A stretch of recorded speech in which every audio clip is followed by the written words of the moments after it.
বড় শিল্পের চেয়ে উৎপাদন প্রক্রিয়া ও পণ্য উৎপাদনের ক্ষেত্রে তুলনামূলক কম বিনিয়োগ প্রয়োজন হয় এসএমই খাতে। তারপরও উদ্ভাবন ও বিপণন কৌশলে বরাবরই যে কোনো দেশের অর্থনীতির শক্তিশালী ভিত হিসাবে বিবেচনা করা হয় এই খাতকে।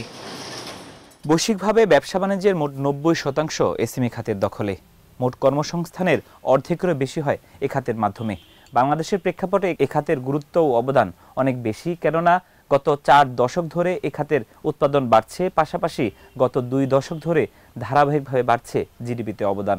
কেন্দ্রীয় ব্যাংকের গবেষণা প্রতিবেদন বলছে ১৯৭৮ থেকে ২০২০ ৪২ বছরের ব্যবধানে এ খাতের উৎপাদন বেড়েছে প্রায় ৯ গুণ। এসএমই ফাউন্ডেশন বলছে জিডিপিতে কুটির, মাইক্রো, ক্ষুদ্র ও মাঝারি খাতের অবদান ৩২%।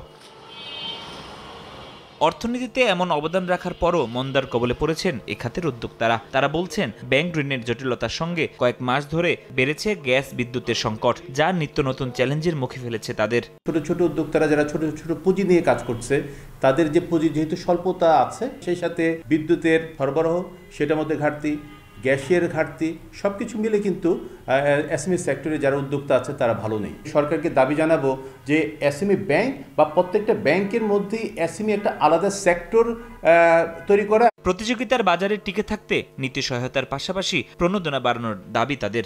গভর্নমেন্ট থেকে আমরা একটা ইনসেন্টিভ পেতাম 10% বা 20% পেতাম, সেই জায়গাটা কমে গভর্নমেন্ট এখন 6% এটা নিয়ে আসছে। কম্পিটিশনের জায়গাটাই ওই ইনসেন্টিভটা আমাদেরকে একটা সাপোর্ট দিত, সেটা কমে যাওয়ার কারণে আমাদের একটু স্ট্রেংথ কমে গেছে।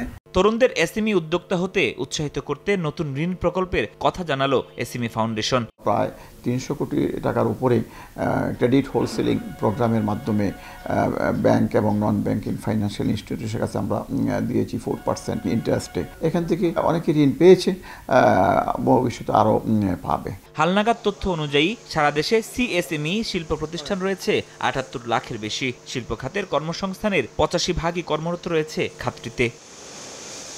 ফরহাদুর রহমান, সময় সংবাদ, ঢাকা।